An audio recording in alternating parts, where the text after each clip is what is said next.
We won't make Eddie Lack wait any longer. We'll bring him in from the Phoenix area, the Valley of the Sun. Eddie Lack joining us. There he is. How you doing, Eddie? Good. How are you boys? Can you hear me good? Yeah, you're perfect. You're great.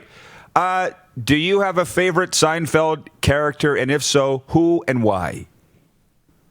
I would have to pick George Costanza. I did not watch a ton of it, but my dad was like a huge fan. I was more of a Friends guy, but yeah, George was for sure the most entertaining one, if you ask me. Now you just took us in a completely different direction that I love. Who's your favorite Friends character? I'm kind of a Jennifer Aniston fan. I'll say that. Think about it. I mean, yeah, it is really tough not to pick Rachel, right? Like the Ross and Rachel story was like from like the first episode until the last, right? And it was just like I'm more of a romantic guy myself, so I love stories like that, right? So Ross, yeah. That's a heartbreaker. Now that I think about it, Eddie, by the way, is in Phoenix. He's a Swedish guy. We got a lot to unpack today with Eddie Lack.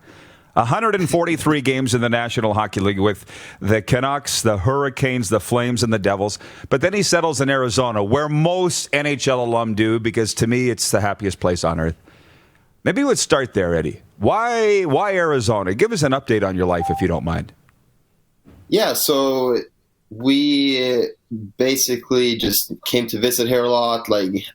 So I didn't play here, but spent like a lot of time here when I played with Vancouver, and I was on the West Coast, right? So just loved it, and yeah, just decided that this was a place that we wanted to live eventually.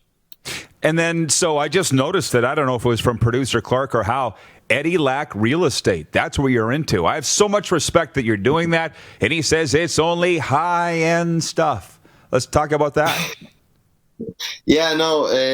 So I wanted to try something completely different. I wanted to challenge myself and just start a brand new career. I mean, so I'm just 32 years old, right? So I felt like if I was ever going to do it and branch out from hockey, like now would be a very good time to do it. Yeah, so I've been selling here for about 6 months now, and I love it. And it's a grind, but it's a fun grind. So yeah, it's great so far. I bet. Well, was it difficult to get your real estate license, by the way, in Arizona? I mean, was the test hard? How was that for you?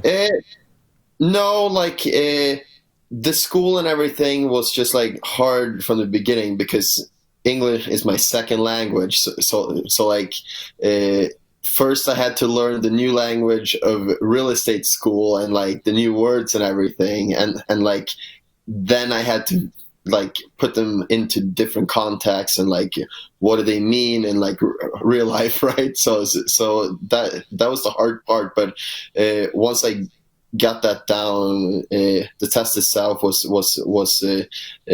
not that hard. Good for you. Well, I have even more respect for you. I mean, the fact that you're doing this post-career and then what you just said, that's an amazing story. Now, the other thing, of course, is you played for the Flames and the Canucks. We're coming out of Western Canada with this show, so everybody knows you up here. Your career ended short, which we will get to. But when you think about your National Hockey League career, what comes to mind? What were your best memories, maybe?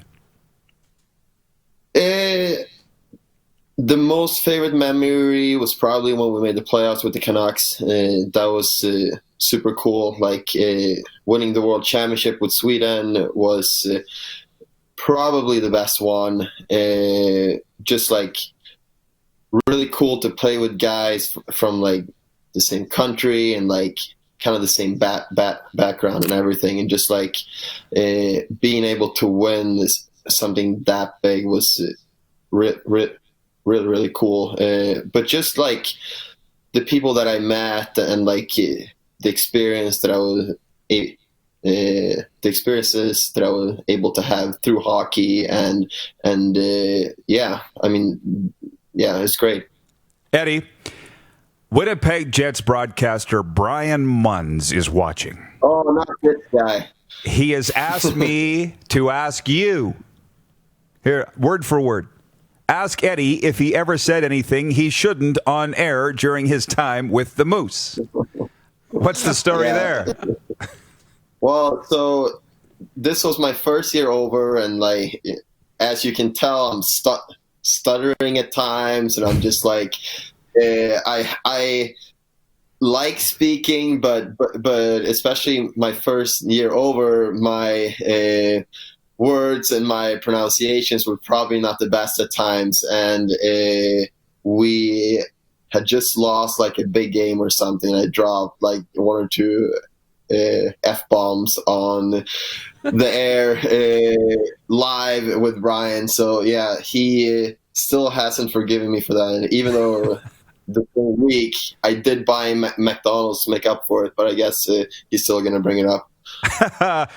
He's just sent me the laughing, crying emoji. So he obviously still thinks it's very funny. Which, by the way, I'm watching TSN last night, the Lance documentary. He's dropping F-bombs left and right, Lance Armstrong. Maybe you saw it on ESPN, so I don't know. It doesn't seem to be that big of a deal anymore. Thank you. I haven't watched it. Is that something that I should get into now when The Last Dance is over and everything? I've always been fascinated by Lance Armstrong, the ups and the downs, the good days and the bad. I mean, I watched The Last Dance too, but I just felt really connected to the Lance documentary. By the way, my co-host, can we put the camera on him for a second? Darren, he dropped an F-bomb just last week, and they're still talking about right here on the show. So, and if Lance Armstrong can do it and Eddie Lack, so can you. Did he buy you a McFlurry to make up for it or no? He'll be paying for it for a very long time. Yeah. I put $5 in the fine jar. We got a swear jar here. We have a fine jar here, $5. I guess I could get a McFlurry with that. So, Eddie, how are the hips, by the way? Can you talk about what was the premature end of your NHL career?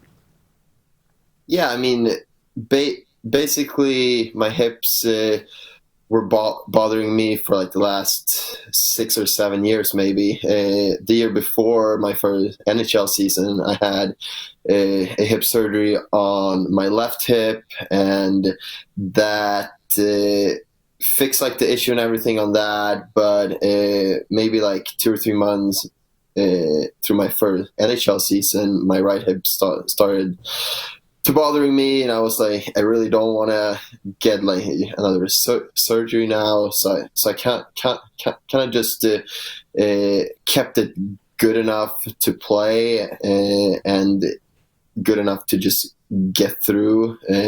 But with the years and the wear and tear and everything, that just kept getting worse and worse and worse. So it just came to that point where I needed to get surgery on my right hip too. And I told myself before the surgery that if I'm not 100% and I don't feel like the nerve damage and everything, that I'm not going to come back, right? And I'm happy that I got myself to like a point where I can live like a normal life and I can play golf and I can work out. But like hockey goalie is just like a little bit too stressful on the old hips.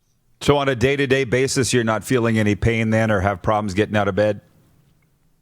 No. It's just like some days I'm a little bit more stiff than others, but I'm still taking care of myself and I'm still doing my rehab and Pilates and everything like that to kind of just like be able to live like a normal life. Eddie, just lastly, well, a couple last things. You were undrafted coming out of Sweden. Did you play for the national junior team there?